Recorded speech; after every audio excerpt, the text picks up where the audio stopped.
What's up, guys? Welcome to Daily Dose of Reddit. This is your host, Zach, and today's subreddit is r/MaliciousCompliance.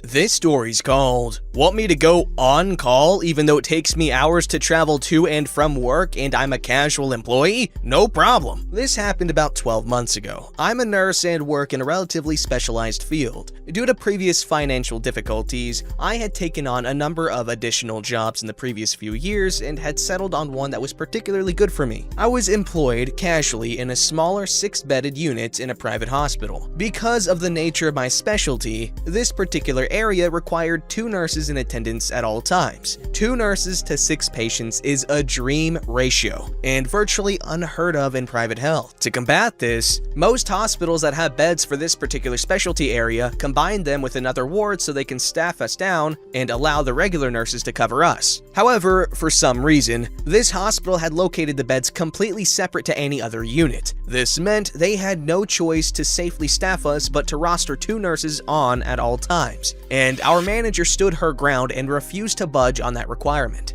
Basically, I was casually employed. There was always the possibility that my hours could be cut or shifts canceled at any time. However, because they needed both nurses present at all times, they could not do that, even if we had no patients in this particular specialty area. They had to keep 2 nurses available just in case we needed to admit. If we had no patients at all, some nurses would go on call. But because I relied on public transport or bicycle commuting to get to work, my manager understood that I could not go on call because I could not return to the workplace in a reasonable time, and instead I would be sent to help out in other areas. Our manager had, in addition to her other duties, become the project lead on a large expansion within our facility and had performed very well in the role. So well, in fact, that when another facility under the same company was expanding, she was headhunted to lead their expansion project as well. She was compelled to a secondment that would require her to live out of state for several months, and as a result,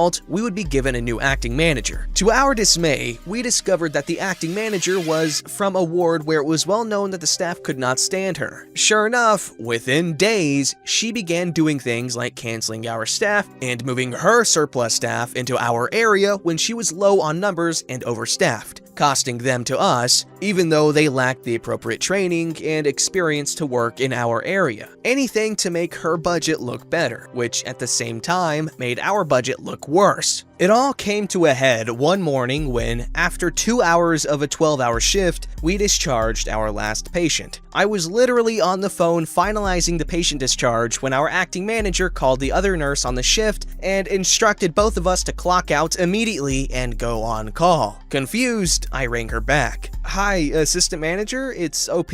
I just got a message saying that you want us to clock out and go home. You may not be aware, although our previous manager was, but I take public transport to and from work. I can't be on call." "That doesn't matter. You have no patients. I can't pay for you to be in the ward doing nothing, and no other areas require help today." Ignore that voice crack. "I need you to go off clock and go home." Are you sure? We are halfway through checking the emergency trolley.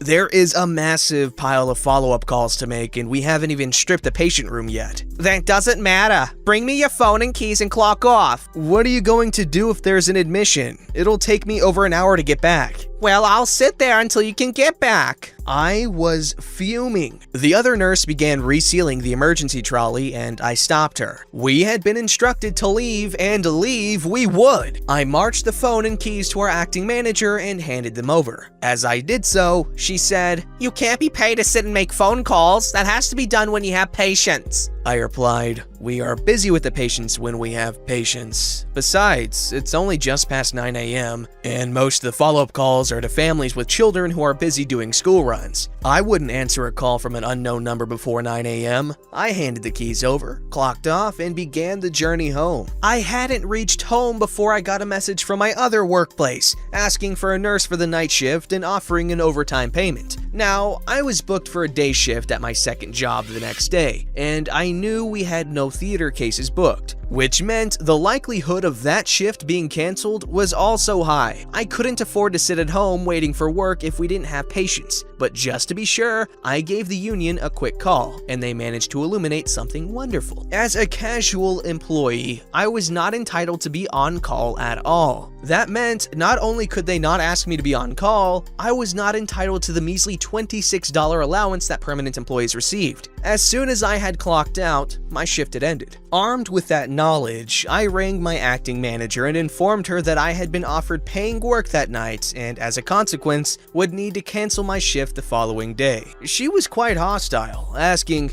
Do you normally cancel work here to work elsewhere? I replied, I don't normally have my shifts canceled at all, but I'm not a charity and cannot sit at home unpaid when I could be paid to work elsewhere. I have a family to support. After this call, I sent a quick email to my usual manager outlining the acting manager's request and why I had left the ward disorganized, the emergency trolley unsealed, and a stack of work not done, and went to bed to have a nap. I was awoken at approximately 16:15 in the morning by my wife, looking confused. My acting manager had rung and left a message with her that we were admitting a patient and she required me back at work. I was bemused. The acting manager should not have even been there at that time of the afternoon, and clearly lacked the stones to call me directly. No matter, I rang the hospital supervisor. Hi, it's OP. I just got a message via my wife that I'm a bit confused about. Apparently there is a patient and you want me to come into work for a shift? That's right. We're admitting you to your area. We need you back in. You know my shift was canceled, right? The assistant manager told me you were on call. Well, I can't be on call. I'm a casual employee. My shift was canceled. Besides, the time I've dressed, packed, got on my bicycle, ridden half an hour to my nearest train station, caught the train, changed to a tram, then walked the rest of the way, then showered and changed. It'll be, quick check of the time, 18:30. My shift was meant to end at 19:30. I don't think I'm gonna be much help to you. I heard the sound of the phone being covered and a muffled voice, before shouting and ranting began in the background. It was my acting manager, still clearly there and clutching her pearls about how unreasonable it was it would take 2 hours for me to return to work. As the ranting continued, I spoke on the phone again. Supervisor, it's OP. I know you have acting manager shouting at you in the background, but right now I'm the person you need to be listening to because I called you. Acting manager is well aware of how long it takes me to return to work because I told her this morning. She knew when she asked me to clock off that I would not be returning to work. I'm sorry that she gave you the impression that I could be on call, but I cannot. Now, as I am not able to assist you any further, and I am not on the clock, I will be ending this conversation. And I put the phone down. I got a couple of confused texts about why I wasn't working the next day and whatever had happened on the ward from the night staff when they arrived and began resealing the emergency trolley and arranging for after-hours bed cleans. I had a week off after that. Unfortunately, this particular manager appears to be Teflon coated, but I've never had a shift canceled since. People don't listen and then they get mad at you for what they didn't listen to. That's life.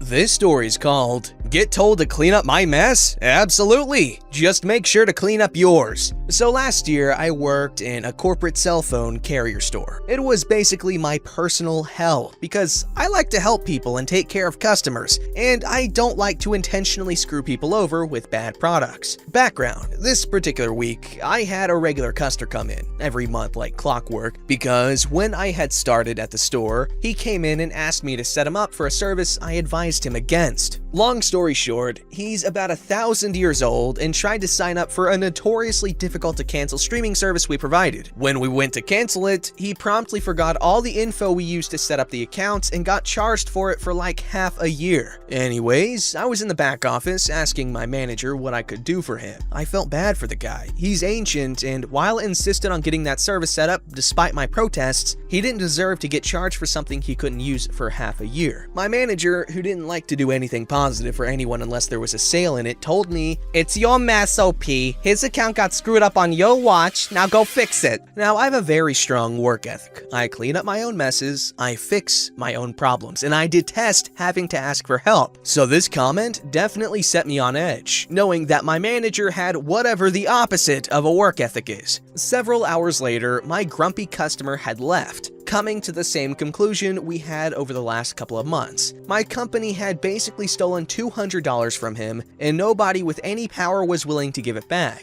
I was idling on the sales floor, stewing over my manager's comments, when a sweet little old lady comes in. I ask her why she's in there, and she's surprised by a recurring bill she's gotten for the last 2 months for that same streaming service. I've worked with this particular little lady before. She had her 80th birthday in the Devonian period. The closest thing she owned to a smartphone was her Nokia 3310. There's no reason this woman should have ever had this service. That's when I find out that my manager and another employee railroaded yada yada and otherwise just tricked this poor woman into getting this service. I know them. She had been in there to pay her bill. They told her they were going to reduce it, gave her some insignificant discount on her phone bill, and had her sign all the stuff to get on that crap service. I was furious. I already hated that I was expected to screw people over for a nice commission, but this was outright fraud. So I went back to the manager's office and tell her, hey, there's a customer here having gotten signed up for blank TV now, despite the fact that it's not even a service she could use since she doesn't have a computer or a smartphone. Oh, can you tell her she can go to X website to cancel it? I mean, I would, but she has no way to even get to the website, and she doesn't have an email to even sign up for the service in the first place, which is really odd. Well, could you go help her cancel it? I'm sorry, I'm still cleaning up that mess with my other customer. You know, she did mention that it was you and coworker that helped her before this started up. Could you get coworker too? He's not scheduled today. You could help her, or if you're too busy, I could give her regional manager's phone number. Note, we had lost our district manager at the time because of a lot of fraud on his account. Regional manager was basically acting as our district manager and did not like having to deal with any issue made by store manager. I guess I could go out and help her. Yeah,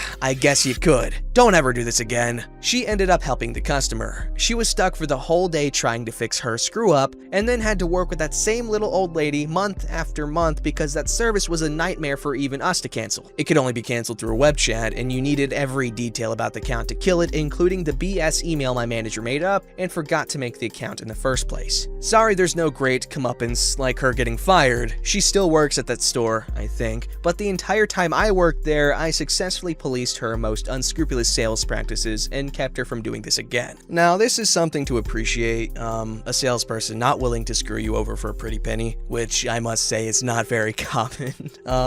Yeah, people suck. Corporations are scummy. What's new? This story's called No Promotion Equals Less Work, Same Pay. I work for a passenger boat company. We have 3 tasks while on board: secure the boats for embarking and disembarking, keep an eye out for safety and order, and check tickets and issue fines. A few years ago, the company asked some of the senior staff to temporarily switch over to ticket inspector for high season, with the promise to move permanently within a year. Inspectors get a higher pay, and they only do one task, which is checking tickets and issuing fines, a thing that we are already required to do. So many of us say yes, gladly. At the end of the season, our reps contact us and say that we have performed well, so the company is having an examination for our promotion. We say we were assured we would be promoted no matter what. Meanwhile, there's a batch of recent hires who have personal ties with the union and the higher-ups. They aren't very happy with their working conditions. It's a rather tough job, especially in the winter or in bad weather. And they often find ways to be dispensed from service, or apply for desk jobs and easily obtain them, even if unnecessary or redundant. Now, we don't have much choice, so we agreed to the exam, and surprise, surprise, pretty much nobody makes the cut. They had to promote 2 because they knew they got perfect scores, despite the exam being for a job that some of us have been doing for decades. At this point, the company has no choice but to look for qualified people among the more recent hires. And wouldn't you know, pretty much all of those who belong to that category immediately pass. Now, the key detail. After we were failed, we were notified with a letter saying we were unfit for the duties of ticket inspector. The malicious compliance. We took those words to a letter, and we stopped performing the tasks of ticket inspectors, which had been part of our job for years. Either we are fit for a job or we are unfit. We brought our letter with us, and the first few times supervisors tried to write us up for failing to check tickets, we promptly produced our very much official dispensation. Not only did this decrease our workload immensely, letting us breeze through even the tougher shifts with ease, and generally turning our job into quite a pleasant one, but it cost the company a pretty buck in terms of lost revenue, the fines we don't issue, the greater pay gap they had to fill by using juniors instead of seniors, and the rehiring and retraining of those who still drop out of the job. Because it's still outdoor work, and some of the people they hired just weren't suited for it. Now, the supervisors don't even bother with us anymore, and I have that rejection letter in a box with other dear memories, like my old D&D character sheets. Edit. I forgot the cherry on top. A couple of months later, their timetable was modified, having them take service at 5 a.m. twice a week. There's no way I could have kept that up. I worked late shifts for most of my career. Dodge that bullet.